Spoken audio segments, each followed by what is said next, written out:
Imagine not being able to read the paper because your hands were shaking. Imagine not being able to read newsprint as your world faded to black. The National Federation of the Blind, Newsline, Indiana.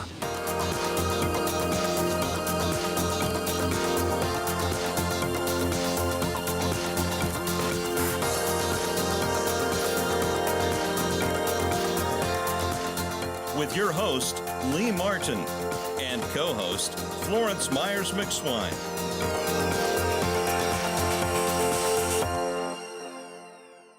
We want to welcome you to the National Federation of the Blind Newsline show.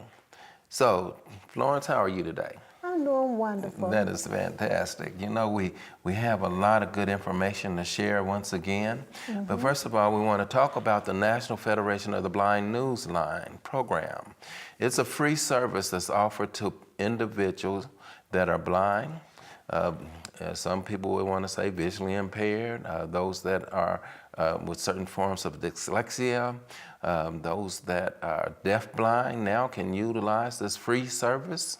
And it's a service where individuals can now access publications, newspapers. So over 460 different newspapers that individuals can read. Almost any newspaper across the country. We have your local publications. We have international publications.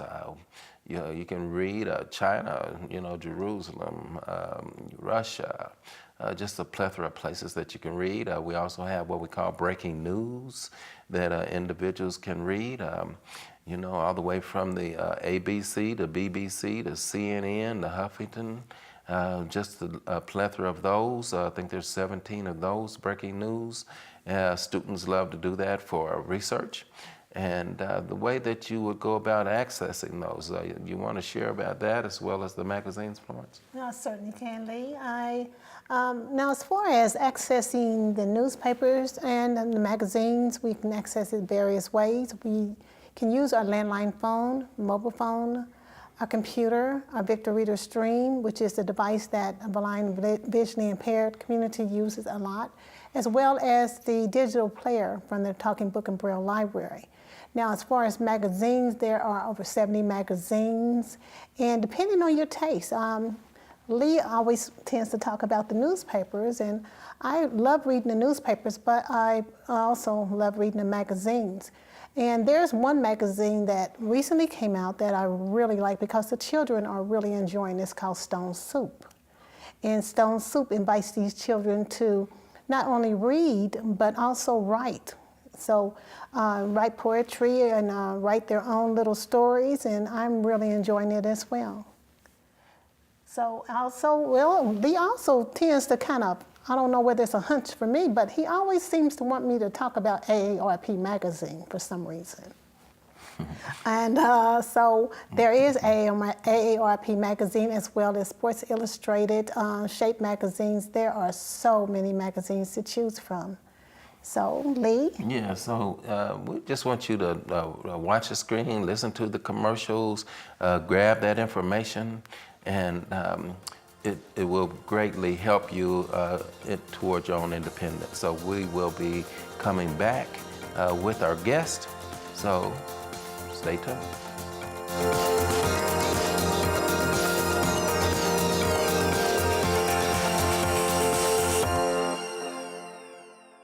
I'm Danny Wayne Beamer, Program Manager of the Elder Blind Program at the Will Center in Terre Haute, Indiana. I introduced the NFB Newsline to seniors in 13 southwestern counties in Indiana. I also utilize the NFB Newsline for my radio station public affairs shows. The NFB Newsline, experience it today. Learn more by calling 855-963-6476 or visit nfbnewsline-in.org. We are the nation's blind, and we read NFB Newsline. If you or someone you know is visually impaired or print challenged, the National Federation of the Blind has a resource you need. Wow, I scored a touchdown when I found sports on NFB Newsline. I enjoy reading TV guide listings on NFB Newsline. Learn more by calling 855-963-6476 or visit nfbnewsline-in.org. We are the nation's blind. We read NFB It's free.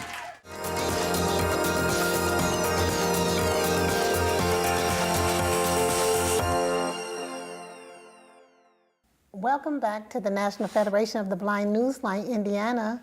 We can have our guest today, Miss Edie McDonnell, who is an audio describer. And Edie, welcome to the show. Thank you so much. I'm glad to get word out.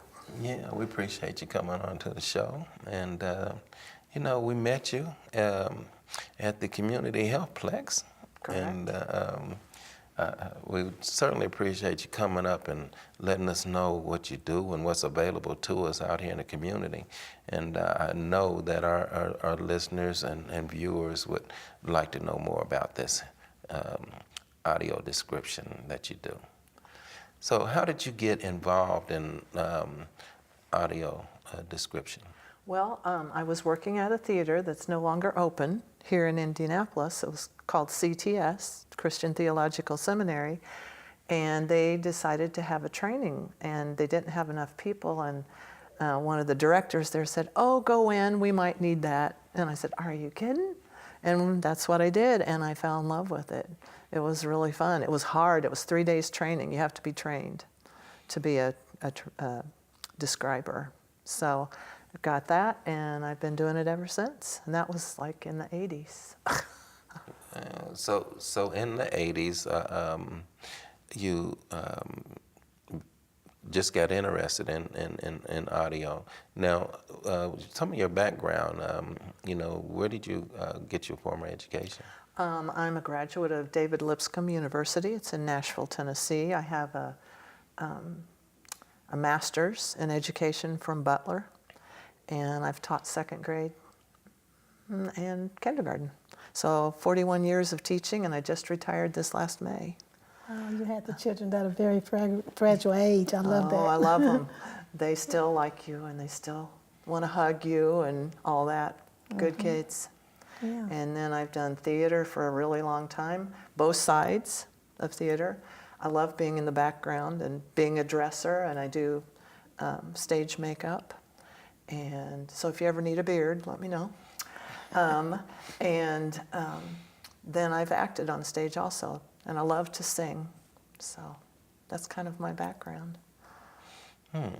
Now, I would like to know, getting interested in audio description, did you know many blind individuals that really utilize that particular service prior to getting into that field? I did not. I did not know of anyone who used that service. In fact, the theater was trying to get people to be interested, you know, in it, to make contact with people who are visually impaired. They don't even have to be blind, you know.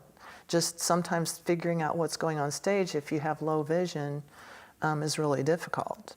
And so we were trying to get more people in because we love theater, and we wanted people to have that experience also that couldn't see as well as we did. And so we tried doing that, and it's very difficult. It's very difficult to get the word out. But I just loved it because personally I love theater. It's like getting away and living there, you know, for a while, and then I wanted everybody else to have that chance too. So as a blind person, and I enter into the theater, I know that when I have participated, I understand what's going on as long as there's audio. Mm-hmm. Now, you come in and describe, right? Okay, what I do is I am in the light booth usually, and I have a live mic in front of me. You have a little thing, it's about the size of a personal calculator. It's a little receiver, and you have one earbud. You have one earbud in one ear, and you listen to the actual play with your other ear, and I'm talking in that little, in the earbud to you, and I try to stay off of spoken words and the songs. I try to stuff it in between things that are being said, because you need to hear the things that are being said too, but sometimes you can't. And certain plays are impossible, like Les Mis, because they're singing the whole show. So that makes it interesting. But as a consumer, you would call in for tickets and tell them you would like to use the service. And then they contact me and say that they need the service for that, for that show. And I prepare notes. And before the show starts, you would come in and you would get that. You'd say, I need the service of the audio describer, and they would get the unit for you, and you would go sit in your regular seats, and you would turn that on. And at the beginning, I usually start at 10 till the show starts, about 10 minutes before. And then I give you secret notes that nobody else gets. I tell you about when the show was first shown, or the history behind it, if it won any awards, just some background on the show. I also tell if there's any loud noises that come up during the show, like a gunshot, because that's very disturbing because you don't know it's coming. Sighted people can see the gun usually, although we get surprised sometimes too. And then try to tell you just as little as possible about that, because we want you to enjoy how the show flows just like we do. And then at intermission, 10 minutes before we start again on the second half, I'll give you, maybe talk about the people that are in the show and give you some notes on that. And then at the end of the show, you would return your receiver back to the people that gave it to you, usually at the desk out front. And sometimes I get to meet people, and that's what I like. I like to get the feedback, about that. The hard part about the description is I can't give you an opinion. So I just have to say what you're visually missing. I'm kind of like a play-by-play sports announcer for the theater. Okay. So when you say that you can't give us, so then if I'm understanding it right, then for instance, if there is a gentleman sitting there, you cannot say it's a handsome man. I can't. Even if he is, I can't. I just say, man sits. Okay. And at the beginning of the show, I've already told you the layout of what's on stage. And I'll say, man sits chair on left. Because I have to be quick and precise. Because I don't get to say, there's a young man. Now, young, I can tell you. There's a young man sitting in a light blue chair off to, I can't do that because I have to keep it in between the dialogue. The thing that really makes people mad is if I say the person died. I have a friend who watches all the time, and he came out one day and he had his hands on his hips, and he said, "Where are you?" And I said, "I'm right here." And he said, "You told me he's dead. Does anybody tell you in the show that somebody dies? Let me decide on my own." But in the movie, in the play, is he, you can see that he's dead, right? I say he lays down and he doesn't move again. Okay. Okay. You decide on your own if he died. Oh, really? Yep. Oh, that's interesting. So you really do, you changed the demeanor of the show in your own mind. Yes, and I try to use very descriptive verbs, and very descriptive words and adjectives that help you make a picture in your mind of what's happening. I know that you said it kind of moves fast, the theater, and what you have to describe. Do you ever get a chance to describe the color of clothes that a person may have on, or if he has a beard, or to give us a better description of what's being, what the character looks like? You hit on another main thing that I do. I describe what the character looks like. I describe when they change clothes. I'll try to get in now wearing a red shirt, or they have a scruffy beard, or they have a long beard, or their hair's sticking straight up, because those are clues that we see, like they came through the door dripping wet. Well, so when we come back, maybe you can describe my my hair to me. And, I can do that very quickly. Okay. So we'll be right back with some more description and some more interesting conversation. So stay tuned.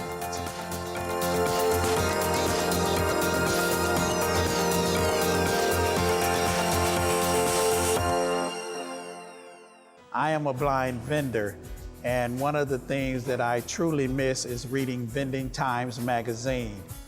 Hoosiers can hear Indiana magazines, circulars, national magazines, and information from across the globe. Learn more by calling 855-963-6476 or visit nfbnewsline-in.org. It is a fantastic service. Subscribe free to NFB Newsline today. We are the nation's blind, and we read NFB Newsline. As I travel the nation, I read NFB Newsline. I live in Valparaiso, Indiana, and I listen to my local news on NFB Newsline. As a student, I enjoy reading current events on NFB Newsline. Learn more by calling 855-963-6476 or visit nfbnewsline-in.org. Subscribe free to NFB Newsline today.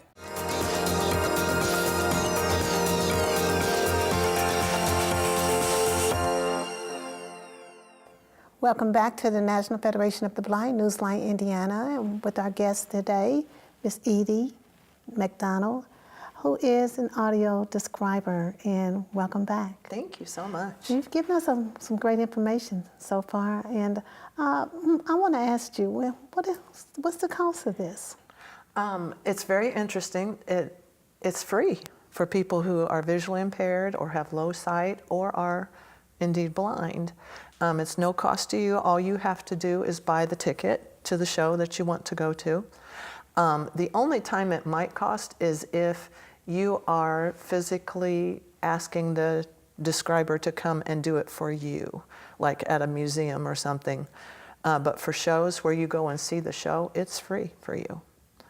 So there's no extra cost. But if you would call me up and say, I'm going to the Getty Museum, I need you to describe for me personally, that would be like a contract job, you know, by itself. But I have never been asked to do that. So that might be because of the lack of awareness of exactly. you know, such a great service. So in the Indianapolis area and surrounding counties, is there any particular theater that does this, you know, consistent? Well, I'm very proud of the IRT, or Indiana Repertory Theater. They're the only theater in town that contracts audio describers for every show that they put on. And so they make that a mission on their part to have that available. Now, if you go to different shows, say a Broadway show comes through that you want to see, like Wicked. If you wanted that, you call up Broadway Across America, and they call me when that service is needed. I've audio described Jersey Boys and River Dance, which is all dance, which is interesting to describe, and several other shows for them. But any place that you want to go to a show, the person that needs the service calls ahead and says, I need this service, and they need to keep asking places that they want to go to provide that service for them. Now, I know we spoke a little bit off air, but most people might think we're talking about the differences between audio and sign language. Correct. It's very funny. People ask all the time, oh, so you audio describe for the blind? And I go, no. No, I mean for the deaf, but it's for the blind. Deaf people or people who are deaf are using interpreters, which they watch the show and tell them what they think the show is about and what the people are saying. And we're called describers because we're not allowed to interpret one thing. We just say what is visually missing for you on stage, like who leaves, who comes. If anything that moves the plot along is what I give, the information that I give you. Okay, now you mentioned, you used the word we. So there are several audio describers? There are some here in Indianapolis. IRT has 3 that they use. One is semi-retired, but there's 3 of us that take turns. Okay, and the reason I ask that is, you know, sometimes when I'm using my phone, I'll switch over to the male voice, you know? Oh, yeah. So are there any men who are audio describers? In fact, one at the theater at IRT is a male, and then 2 ladies, me and another lady. And it's interesting because people get their favorites, like you were talking about on your phone. People get their favorites, and it's very fun to talk to them after the show. One of my favorite responses is after the show, my friend came in and he said, "All right, where are you?" And I said, "Right here." And he said, "That's the best show I ever saw." And that meant a lot to me, because that meant he actually saw that show in his head.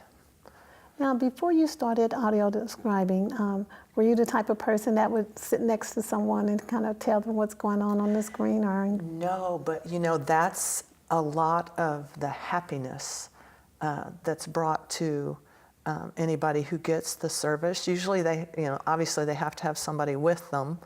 And a lot of wives and a lot of husbands had said, "Oh, thank you so much," because they get in trouble because they're whispering all through the show to try to help the friend or their partner, you know, through the show, and people next to them or around them are like, "Ah, shh, be quiet," you know. And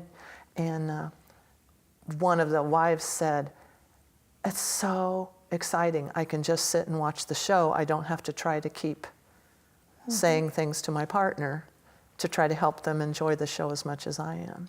Now, what I'm hearing you say then is that I can go to the IRT by myself if I like, and be able to enjoy the show by myself. Exactly. Yeah. You can do it all on your own. Well, no.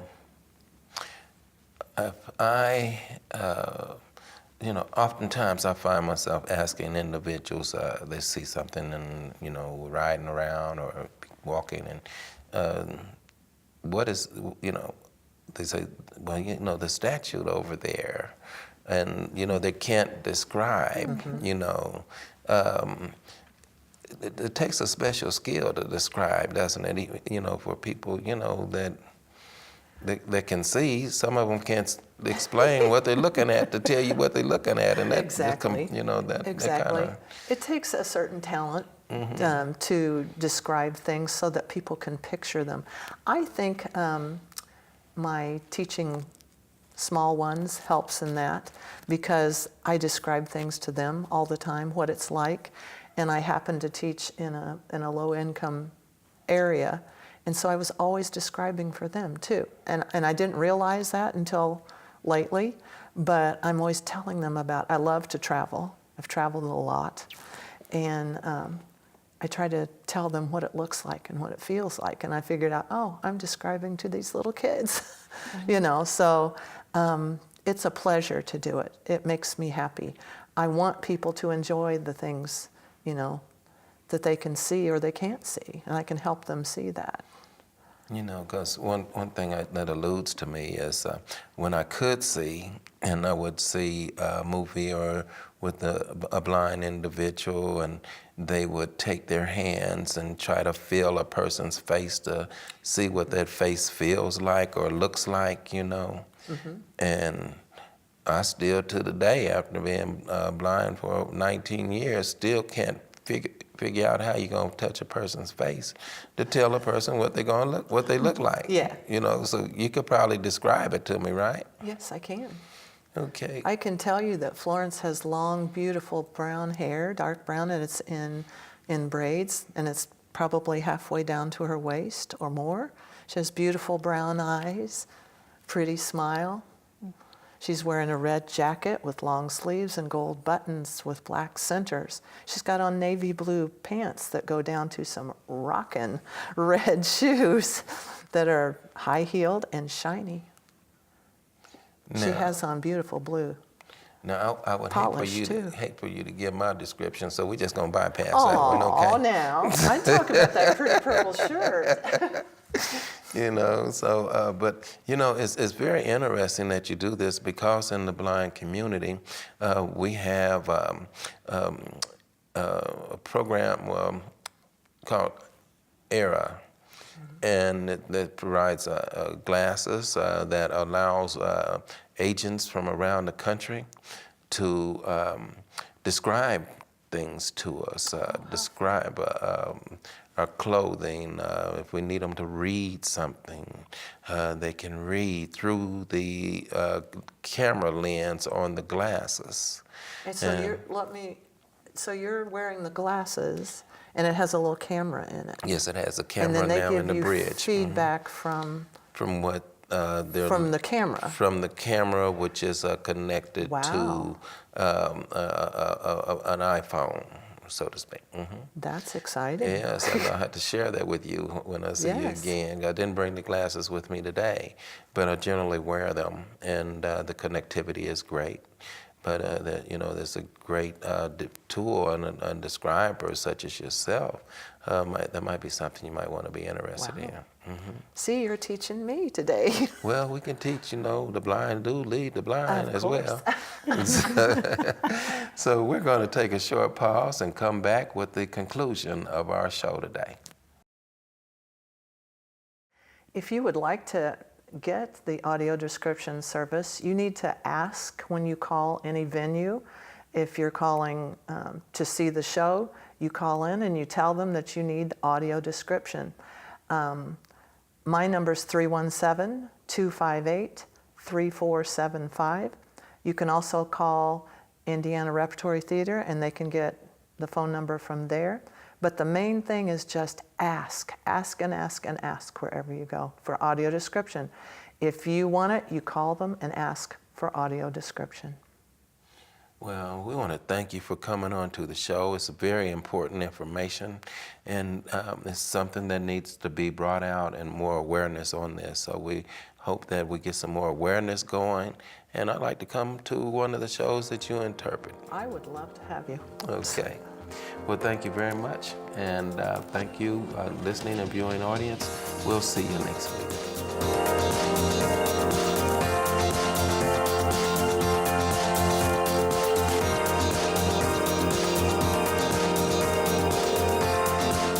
The National Federation of the Blind, Newsline, Indiana. For more information, go to nfb-in.org or call 855-963-6476. That's 855-963-6476.